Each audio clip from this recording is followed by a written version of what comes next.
আপনার নেতা গণতান্ত্রিক রাজনীতিতে বিশ্বাসী, গণতান্ত্রিক এই পচা ভোট পদ্ধতিতে আপনি বিশ্বাসী, এর মাধ্যমে আপনি দিন কায়েম করতে চাচ্ছেন, মুরব্বী মৌলানা সাহেব, নেতাজি, আপনার ভুল হচ্ছে। আপনি ইসলামকে আর একটু ভালো করে গবেষণা করেন। আপনার ভুল হচ্ছে, আপনি ইসলামকে একটু ভালো করে গবেষণা করেন। ডেমোক্রেসি এটা খ্রিস্টানদের তৈরি করা মতবাদ। আব্রাহাম লিঙ্কন এর হলো প্রবক্তা। ডেমোক্রেসি এটা কোনো মুসলমানের মতবাদ নয়। ডেমোক্রেসি গণতন্ত্র এটা কুফরি মতবাদ। যদি ইসলামকে অস্বীকার করে, ইসলামকে বাদ দিয়ে কেউ এই ডেমোক্রেসি গণতান্ত্রিক রাজনীতিতে বিশ্বাসী হয়, সে মুশরিক হয়ে যাবে, সে কাফের হয়ে যাবে। কেন? আমাকে সর্বক্ষেত্রে ইসলামই মেনে নিতে হবে, কিন্তু আমি সালাত আদায় করছি আল্লাহর বিধানে, রাজনীতি করছি ইহুদি খ্রিস্টানের তৈরি করা বিধানে। আপনি মুসলিম না মুনাফিক? কবরে তিনটা প্রশ্ন করা হবে। মান রব্বুকা, তোমার প্রতিপালককে। প্রতিপালক মানে এদেশের মানুষ ধর্ম বুঝেনি, আরে আলেম ওলামায়ে ধর্ম বুঝেনি। অধিকাংশ সাধারণ মানুষ তো বহুদূরের কথা। রব মানে কি? রব মানে পালন কর্তা, রব মানে সৃষ্টিকর্তা, রব মানে রেজেক দাতা, রব মানে আইন দাতা, রব মানে বিধান দাতা, রব মানে মৃত্যুদাতা, রব মানে জীবন দাতা, রব মানে মালিক। আমার আইন দাতাকে, কিন্তু আমি আল্লাহর আইন মানছি না। আমি নেতা হয়ে মানব রচিত আইন দিয়ে মানুষকে শাসন করছি। এরা মরলে কবরে বলতে পারবে না রব্বি আল্লাহ, বলবে রব্বি গণতন্ত্র। কি বলবে এরা? রব্বি ডেমোক্রেসি। এরপরে দ্বিতীয় প্রশ্ন করা হবে, মা দিনুকা, তোমার দিন কি? আমরা শুধু দিন বলতে শুধু তাসবিহ দানা টিপতে বুঝেছি, শুধু কোরআন খতম বুঝেছি।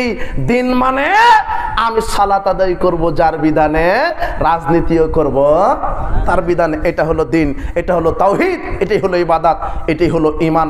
আপনি শুধু সালাতে ইসলাম মানেন, অর্থনীতি রাজনীতিতে শিক্ষানীতিতে মানেন না। ওয়াল্লাহি আল্লাহর কসম, দ্বীনুল ইসলাম এটা বলতে পারবেন না। বক্তব্য বুঝতে গেলে লোড নিতে হবে, ঘেলু ফিরিয়ে আনতে হবে। বক্তব্য হয়েছে ফজিলতের এদেশে অনেক। আপনাকে ইসলাম আগে জানতে হবে, আপনাকে তাওহীদ আগে বুঝতে হবে। সার্বিক জীবনে আল্লাহর বিধান মেনে চলার নাম হচ্ছে তাওহীদ, সার্বিক জীবনে আল্লাহর বিধান মেনে নেওয়ার নাম হচ্ছে ইসলাম, ঈমান, আকীদা। আপনাকে এটা বুঝতে হবে। আপনি ডেমোক্রেসি রাজনীতিকে বিশ্বাসী, আপনি অথচ আপনি মুসলিম। আপনার নাম কি সুন্দর নাম, একেবারে আব্দুল্লাহ কি কি নাম আছে, কিন্তু আপনি ইহুদি খ্রিস্টানের নীতিতে মানছেন। রাসূল সাল্লাল্লাহু আলাইহি ওয়াসাল্লাম 1450 বছর পূর্বে বলেছে, মুহাম্মদ সাল্লাল্লাহু আলাইহি ওয়াসাল্লাম বলেছেন যে ইহুদি খ্রিস্টান যেমন হবে মুসলিমরা তেমন হবে। আজকে আমরা রাজনীতি করছি আল্লাহর মতবাদে না ইহুদি খ্রিস্টানের মতবাদে? গণতন্ত্র কুফরি মতবাদ। Democracy is the government of the people, by the people and for the people. ডেমোক্রেসির সংজ্ঞায় বলা হচ্ছে গণতন্ত্র এমন একটা শাসন ব্যবস্থার নাম যেখানে মানুষ আইন তৈরি করবে, মানুষ মানুষকে পরিচালনা করবে, মানুষের প্রভুত্ব ভিত্তিক শাসন ব্যবস্থার নাম গণতন্ত্র। নাউজুবিল্লাহি মিন জালিক। কত বড় কথা! আল্লাহর সাথে শিরক করা হলো। মানুষ চলবে কার বিধানে? গণতন্ত্র আর ইসলামের মধ্যে পার্থক্য। খুব মনোযোগ দিয়ে শোনেন, নিরপেক্ষ হন, বক্তব্য বোঝার চেষ্টা করেন। আপনাকে বলছি গণতন্ত্র বনাম ইসলাম।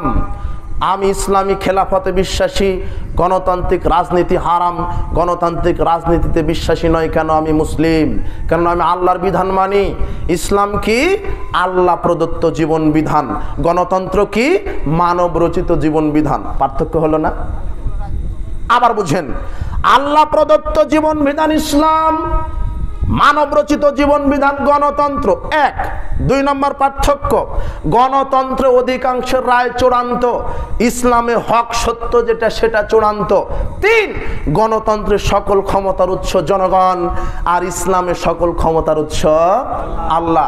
চার, গণতন্ত্রে মানুষ চলবে মানুষের তৈরি করা সংবিধানে, আর ইসলামে মানুষ চলবে আল্লাহর সংবিধানে, আল্লাহর আইনে। পাঁচ, গণতন্ত্রের এই তন্ত্রমন্ত্র এটা পরিবর্তনশীল, আর আল্লাহর বিধান অপরিবর্তনশীল। পার্থক্য হলো না? গণতন্ত্রের সাথে ইসলামের 5 পয়সা সম্পর্ক নেই। আমি সাবধান করে দিতে চাই, আপনাদেরকে বলতে চাই, শ্রদ্ধা রেখে সম্মানের সাথে ইসলামকে পরিপূর্ণভাবে অধ্যয়ন করুন। ইসলাম কোনো মানব রচিত মতবাদের মোকাপেক্ষী নয়। রাসূল সাল্লাল্লাহু আলাইহি ওয়াসাল্লাম জাহেলি মতবাদের সাথে মিশে যাননি, তিনি ইসলামের উপরে কায়েম ছিলেন। আল্লাহ বললেন, আমি তো আমার রাসূলকে প্রেরণ করেছি হক সহকারে, যাতে করে মানুষের তৈরি করা মতবাদকে কবর দিয়ে ইসলামের দিনে হককে বিজয়ী করতে পারে। জি না নেতাজি, আপনার ভুল হচ্ছে। আপনি ইসলামী গণতন্ত্র ট্যাগ লাগালেন কেন? ইসলামী গণতন্ত্র বললে গণতন্ত্র জায়েজ হলো? আমি যদি লিখে দিই যে ইসলামী গাঁজা ফ্যাক্টরি, ইসলামী কি ফ্যাক্টরি? গাঁজা ফ্যাক্টরি, তাহলে কি গাঁজা জায়েজ হবে? জি না, গণতন্ত্রই হারাম, গণতন্ত্র শিরক, গণতন্ত্র কুফর, এটা মানব রচিত মানুষের তৈরি করা বিধান। জি না, ভুল হচ্ছে। আপনি ঘর জামাই থাকেন না, তাওহীদের উপরে কায়েম থাকেন। আপনি তাওহীদের উপরে কায়েম থাকেন, আপনি তাওহীদের উপরে কায়েম থাকেন। আপনার কাজ হচ্ছে আকীদা আমলের দাওয়াত দেওয়া। আল্লাহ যেদিন চাইবে অটোমেটিক্যালি দেশে ইসলাম কায়েম হবে ইনশাআল্লাহ। শুধু আকীদা আমলের দাওয়াত দিবেন। রাজনীতি করতে হবে ফরজ, প্রচলিত পচা রাজনীতি নয়, রসুলের রাজনীতি করা ফরজ। ইসলাম ক্ষমতায় আমরা চাই, অবশ্যই রাষ্ট্র শক্তি সহায়ক শক্তি, কিন্তু তাই বলে আমরা এই বিজাতীয় মতবাদকে মেনে নিয়ে রাজনীতি করতে রাজি নাই। আমরা ইসলামের দাওয়াত দিব, আকীদা মানহাজের দাওয়াত দিব, ইসলামের দাওয়াত দিব, আকীদা মানহাজের দাওয়াত দিব। জি না, গণতন্ত্রের ফজিলত আছে, গণতন্ত্রের অনেক ফজিলত। আরে এটা ইহুদি খ্রিস্টানের তৈরি করা মতবাদ, এটা একটা শিরকি মতবাদ, এটা একটা কুফরি মতবাদ। গণতন্ত্র মানেই হত্যাতন্ত্র, গুমতন্ত্র, দুর্নীতিতন্ত্র, ধর্ষণতন্ত্র, মামলাতন্ত্র। আরে আপনি এই দল করতে গিয়ে, আরে আপনি আত্রায় থানাতেই ছিলেন না, শুধু আপনি বিরোধী দল করেন বলে আপনি সেদিন ছিলেন চট্টগ্রামে, অথচ আপনার ব্যাপারে ৩৬০টা মামলা। এর নাম গণতন্ত্র। এটা হলো গণতন্ত্রের ফজিলত। এক একটা নেতার পিছনে ১০০টা ৫০০টা মামলা, অবাক। এটা হলো গণতন্ত্রের ফজিলত। গণতন্ত্র এটা হত্যাতন্ত্র, গুমতন্ত্র। অমুককে হটাও, অমুককে মেরে দাও, অমুককে দাবিয়ে রাখো, যে কোনো মূল্যে ক্ষমতায় থাকতে হবে, আর নাম গণতন্ত্র। এটা হলো গণতন্ত্রের ফজিলত। আর আপনি এই গণতন্ত্রকে বিশ্বাস করেন? ছি, আপনার আকীদা আপনার এত পচা কেন? আপনার মানহাজ এত পচা কেন? আপনি আকীদা মানহাজকে ঠিক করুন। রাসূল সাল্লাল্লাহু আলাইহি ওয়াসাল্লামের তরিকায় সালাত হবে, রসুলের তরিকায় রাজনীতিও হবে। আল্লাহর বিধানে সালাত হবে, আল্লাহর বিধানে রাজনীতি হবে। আপনি ভুল করছেন, আপনি তাওহীদ বুঝতে পারেননি, ইসলামকে বুঝতে পারেননি। গণতন্ত্র একটা কুফরি মতবাদ। আপনাকে আজকে একটু গণতন্ত্র বুঝাই। গণতন্ত্র এটা একটা হত্যাতন্ত্র। গণতন্ত্র এই ভোটাধিকার রাজনীতিতে আপনি বিশ্বাসী? গণতান্ত্রিক এই ভোট পদ্ধতি হারাম, গণতান্ত্রিক এই ভোট পদ্ধতি হারাম, গণতান্ত্রিক এই ভোট পদ্ধতি হারাম। যদি গণতান্ত্রিক এই ভোট পদ্ধতির সিস্টেমে যদি নেতা নির্বাচন করেন, তাহলে আপনি দুই চোখে আগাছা অযোগ্য লোককে নেতা দেখতে পাবেন। আপনি বুঝতে পারছেন না বক্তব্য? গণতান্ত্রিক এই ভোট পদ্ধতিতে যদি আপনি নেতা নির্বাচন করেন, তাহলে দুই চোখে আপনি আগাছা দেখতে পাবেন, সব দেখবেন আগাছা। এই খুঁটিটা মদিনা বিশ্ববিদ্যালয় থেকে পাশ করেছে মদিনা মাদানী সাহেব, খুব বিজ্ঞ পরেশগার আলেম। এ হলো, আপনাকে বোঝানোর জন্য বলছি, এ হলো পদপ্রার্থী হয়েছে, এমপি পদপ্রার্থী। আর এই খুঁটিটা হলো মুচি। মুচি কে বলেন তো? মুচি। মুচি চেনেন তো আপনারা? যে জুতা সেলাই করে, জুতা পরিষ্কার করে, এ জুতাতে তালি লাগাই, এ হলো মুচি। দুজনে এমপি পদপ্রার্থী। মাদানী সাহেব ভোট পেয়েছে 50 জন বিশ্ববিদ্যালয়ের ভিসির, আর মুচি সাহেব ভোট পেয়েছে আপনার এই আত্রাই এলাকার 51 জন ম্যাথরের। কতজন ম্যাথরের? 51 জন ম্যাথরের। উনি হলো ভিসির 50টা ভোট পেয়েছে, 50টা ভিসির ভোট পেয়েছেন। ইনি তাকওয়াশীল পরহেজগার, একজন বিজ্ঞ আলেম। উনি ভোট পেয়েছেন 50টি, আর এই মুচি ভোট পেয়েছে 51টি, তাও ম্যাথরের। বলো তো যুবক, এমপি কে? হ্যাঁ, এটাই হলো গণতন্ত্রের একটা বিশাল ফজিলত। এটা এতদিন তোমার নেতা এভাবে এসেছিল, তাই তো অযোগ্য, কিছু নাস্তিক, কিছু মুশরিক। গণতন্ত্রের আর একটা ফজিলত, গণতন্ত্রে শুধু মাথা গণা হয়, মাথার মগজ গণা হয় না। গণতন্ত্র আর একটা ফজিলত, গণতান্ত্রিক রাজনীতিতে বিশ্বাসী হলে কখনো হিন্দুর অভিনয় করতে হবে, কখনো খ্রিস্টানের অভিনয় করতে হবে, কখনো মুচি, কখনো চাড়াল, সব অভিনয় জানতে হবে, তাহলে আপনি গণতন্ত্র হতে পারবেন। তোমার নেতা মণ্ডপ উদ্বোধন করতে গেছে, তোমার নেতা কি উদ্বোধন করতে গেছে, ওকে আমি ক্লাস 1 আবার ভর্তি হতে বলেছি। তোমার নেতা বলছে আমি সেকুলার দেশের নেতা, তো তাই আমাকে সব মেনে চলতে হয়, আপনাকে ভিক্ষা করে খেতে বললাম, নেতা হলে পরকাল হারাবেন। মোহাম্মদ সাল্লাল্লাহু আলাইহি সাল্লামকে আবু জাহল, উতবা, সাইবা, মক্কার লিডাররা গিয়ে বলছেন আপনি নারী চাবেন, নারী দিব, সুন্দরী নারী, গাড়ি দিব, টাকা দিব, সব দিব, আপনি নেতা হতে চাইলে নেতা বানিয়ে দিব, শুধু আমাদের একটু মণ্ডপে এসে মূর্তির একটু ইবাদত করেন। তিনি বললেন না, তোমাদের দিন তোমার, তোমাদের ফলাফল তোমার, আমি ইসলামের উপরে কায়েম থাকতে চাই। মুহাম্মদ সাল্লাল্লাহু আলাইহি সাল্লাম জাহেলিয়াতের সাথে মিশেন নাই। ইসলাম যেদিন ক্ষমতায় আসবে সেদিন আপনি বাঘের গর্জনের মতো নেতৃত্ব দিবেন। আপনি কেন সেকুলার রাষ্ট্রের নেতা হতে গেলেন? আপনার দায়িত্ব আকীদা আমল তাওহীদের দাওয়াত দেওয়া, আপনার আকীদা আমল তাওহীদের দাওয়াত দেওয়া। আপনি ঘর জামাই হয়ে নেতা হয়ে থাকলেন কেন? আপনি এমন নেতা ঘর জামাই, হক কথা বলতে পারেন না, আপনি হক কথা বলতে পারেন না, আপনি পূজা মণ্ডপে গিয়ে গীতা পাঠ করেন ঠিক আপনার নেতৃত্বের, আপনি আবার বলছেন দরকার হয় আমি পূজা মণ্ডপ ছাত্র মাদ্রাসার ছাত্র দিয়ে পাহারা দেওয়াবো। নেতাজি, হুজুরজি, আপনাকে আবার ক্লাসে শিশুতে ভর্তি হতে বললাম, আপনাকে আমি শিশুতে পড়বেন। আপনি কোন মুসলিম জাতি বিজাতি ধর্মকে সাহায্য করতে পারে না, 1 সেকেন্ডের জন্য করতে পারে না, 1 মুহূর্তের জন্য করতে পারে না। তোমার নেতা মণ্ডপ উদ্বোধন করতে যায় আর ইব্রাহিম আলাইহিস সালাম মণ্ডপে মূর্তি ভেঙে ফেলতে যায়। ইব্রাহিম আলাইহিস সালামের আকীদায় আসতে হবে। আয় যুবক শোনো, তোমার নেতাকে আবার পড়াশোনা করতে হবে, তোমার নেতাকে আবার পড়াশোনা করতে হবে। ইব্রাহিম আলাইহিস সালাম মূর্তি ভাঙতে মণ্ডপে গিয়েছিলেন আর তোমার নেতা মূর্তি উদ্বোধন করতে মণ্ডপে যায়। রাত দিন তফাৎ আছে, বিচার এই জন্যই বিচারের মাঠ। হ্যাঁ, ইসলামী গাঁজা ফ্যাক্টরি লিখে দিলেই গাঁজা বৈধ হবে না, ইসলামী গণতন্ত্র বললে গণতন্ত্র বৈধ হবে না। আপনার ভুল হচ্ছে। আমার বক্তব্য বারবার তদন্ত করেন, না হলে আপনি ভুল বুঝবেন না। জাতি আপনারা ভুল বুঝেন না, আমাকে গালি দিবেন না।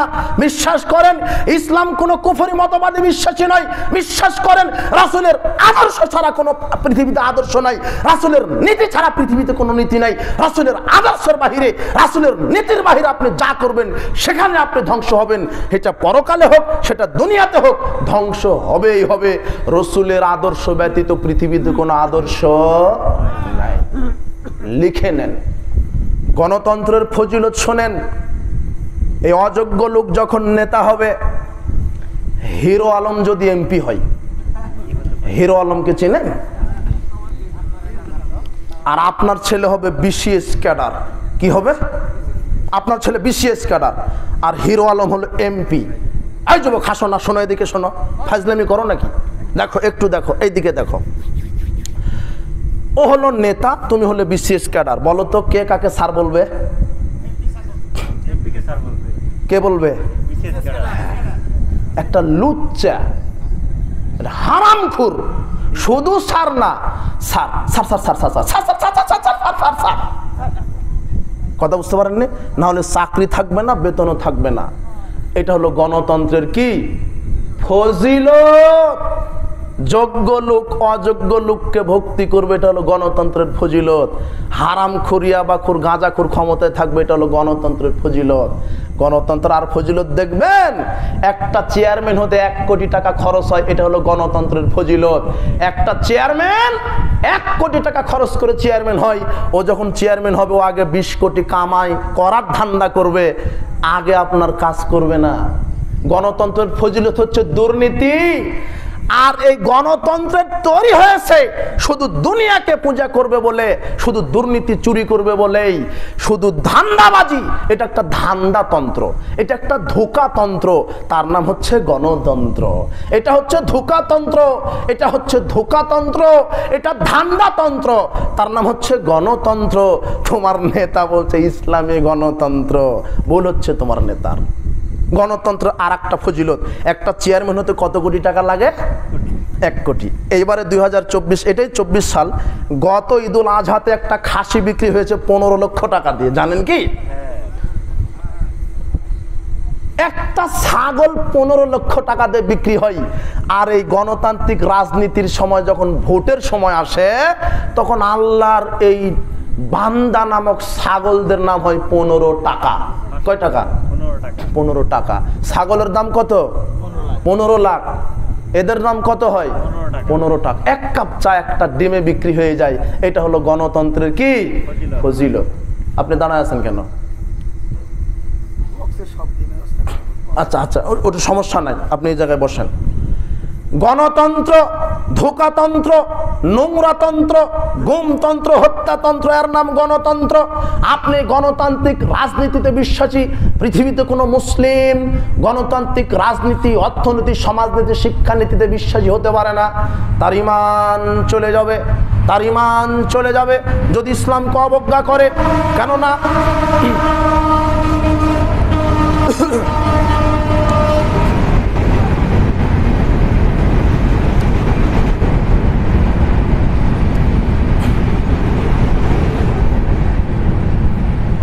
কেননা ইসলাম সার্বজনীন, সব ক্ষেত্রে ইসলাম মানতে হবে, আল্লাহ প্রদত্ত জীবন বিধান। আপনাকে এটা মনে রাখতে হবে।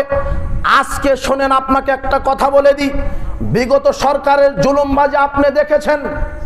আপনি চাচ্ছেন যে আর একটা নেতা আসুক, আপনি যাকে নেতা হিসেবে চাচ্ছেন, বিশ্বাস করেন এই গণতান্ত্রিক পদ্ধতিতে বিগত সরকার কেন, বর্তমান সরকার কেন, কিয়ামত পর্যন্ত যদি গণতান্ত্রিক পদ্ধতিতে নেতা নির্বাচন হয়, কিয়ামত পর্যন্ত যদি এই নেতারা ইসলাম কায়েম করার, গণতান্ত্রিক পদ্ধতিতে যদি ইসলাম কায়েম করার চেষ্টা করে, অন্তত ইসলাম প্রতিষ্ঠা সার্বিক জীবনে হবে না, হবে না, হবে না ইনশাআল্লাহ। সুযোগ নেই। কারণ একটা পচা মতবাদ, মানুষের তৈরি করা মতবাদ। ইসলাম মানুষের তৈরি করা মতবাদের মোকাপেক্ষী নয়। একমাত্র আদর্শ আমাদের ইসলাম, দিন হচ্ছে ইসলাম। আমাদের ভুল হচ্ছে ভোটতন্ত্র হারাম। এই প্রচলিত এই ন্যাংরা ভোটতন্ত্র হারাম, ন্যাংরা ভোটতন্ত্র নোংরা, ভোটতন্ত্র হারাম। ইসলামী খেলাফায় ইসলামী নেতা নির্বাচন হবে সিলেকশন, আর গণতন্ত্র হচ্ছে ইলেকশন। Selection, election. এই যুবক শোনো, গণতন্ত্র নিয়ে পড়াশোনা করো। তোমাদেরকে ধন্যবাদ জানাই। তোমাদের আন্দোলন, তোমাদের মুভমেন্ট, তোমাদের অ্যাটিটিউড, তোমাদের দৃষ্টিভঙ্গি, তোমরা অন্যায়ের বিরুদ্ধে আজকে কথা বলতে শিখেছ, তোমরা ন্যায্য অধিকার আদায় করতে শিখেছ, তোমরা প্রতিবাদ করতে শিখেছ, তোমরা রক্ত দিতে শিখেছ। তবে একটা দোয়া করে দিই, তোমরা যদি ঠিক ঠিক যদি তাওহীদটা শিখতে, তাহলে জুলুমবাজি ধ্বংস হওয়ার সাথে সাথে এ দেশ থেকে জাহেলিয়াত ধ্বংস হতো, ইসলাম কায়েম হয়ে যেত। কিন্তু তোমরা ইসলাম তাওহীদটা শিখতে পারোনি। শুধু নেতার মূর্তি ভাঙবাদ চলবে কেন? যেদিন এই দেশে তাওহীদের উপরে গণবিপ্লব হবে, ইসলামের উপরে গণবিপ্লব হবে, নেতার মূর্তি তো বহুদূরের কথা, এদেশের খানকা, মাজার, কবর সবগুলিকে ধূলিসাৎ করা হবে ইনশাআল্লাহ। সবগুলিকে ধূলিসাৎ করা হবে। যেদিন তাওহীদের পক্ষে আন্দোলন হবে, যেদিন ইসলামের পক্ষে গণবিপ্লব হবে, সেই দিনই এই দেশে ইসলাম কায়েম হবে। তার আগে হবে না। এই পচাতন্ত্র দিয়ে ইসলাম কায়েম হবে না, ওয়াল্লাহে হবে না, ওয়াল্লাহে হবে না। ইসলাম ব্যতীত কোনো উত্তম আদর্শ নেই, রসুলের আদর্শ ছাড়া উত্তম আদর্শ নেই, রসুলের নীতি ছাড়া কোনো উত্তম নীতি নেই। আপনাকে বলছি, এই গণতন্ত্রের ফজিলত, গণতন্ত্রের ফজিলত কি? আপনি আজকে যদি এই উপদেষ্টারা বলে যে আগামীকাল আমি গণতান্ত্রিক পদ্ধতিতে, এই ভোট পদ্ধতিতে আমি সরকার নির্বাচনের ঘোষণা দিলাম, তাহলে আপনি দুই চোখে দেখবেন যেই লাউ সেই কদু, যেই লাউ সেই কদু, মুদ্রার এই পিঠ আর ওই পিঠ সমান। গণতন্ত্র ধান্দায় মানে শুধু দুর্নীতিতন্ত্র, মাদকতন্ত্র, অমুককে হটাও, অমুককে কাটো, অমুককে মারো, আমি ক্ষমতায় থাকবো। আর গণতন্ত্রের আর একটা ফজিলত হচ্ছে দলীয় তন্ত্র। এরা শুধু চায় দলের সরকার। জি না, আমরা দলের সরকার চাই না, আমরা চাই জনগণের সরকার। কে ক্ষমতায়, কে সরকার? অমুক দল। সব দল পরাধীন এখন, ওই দল এখন স্বাধীন। বুঝেননি কথা? এ করে এক দল, আমি করি আর এক দল, দুজনে মারামারি লেগে গেছি। এর দল ক্ষমতায় আছে, দুজনে কেস করতে গেছে থানায়। ওই যে জালেম বসে আছে, ও বলছে কোন দল করেন? গণতন্ত্র এমন একটা সেকশন নাই এই হারামখোরেরা দলীয়করণ করে নাই। একটা মসজিদের ঝাড়ুদার তারও দল করা লাগবে, এর নাম হলো গণতন্ত্র। এটা গণতন্ত্রের কি ফজিলত, মনে থাকছে না মনে হয়? এগুলি গণতন্ত্রের কি? এটা একটা ধোঁকাতন্ত্র, একটা হত্যাতন্ত্র, এর নাম হচ্ছে গণতন্ত্র। কোন দল করেন? আচ্ছা আচ্ছা, আপনার দলই তো ক্ষমতা, মেরে দাও 200-400 জন, আমরাই তো ক্ষমতায়, এর নাম হচ্ছে গণতন্ত্র। বুঝেননি কথা? অমুক দল, জি না, এদের ভুল হচ্ছে, এদের ভুল হচ্ছে। কেন? আমি মুসলিম না, আমি এদেশের মুসলিম, আমি ইসলামী খেলাফা চাই। যারা এদেশের আলেম ওলামা কোরআন হাদিস বুঝে তারা ক্ষমতায় যাবে, কোন দল কোন দলীয় সাইনবোর্ডে নয়। ইসলাম ক্ষমতায় থাকবে। বাংলাদেশ সংসদে 300টা আসন আছে, 300টা সিটে থাকবে বিশুদ্ধ আকীদা মানহাজের আলেমগণ, 300টা সিটে বসে থাকবে, আলেমগণ হবেন নেতা, আর এদেশের সংবিধান হবে কোরআন আর হাদিস।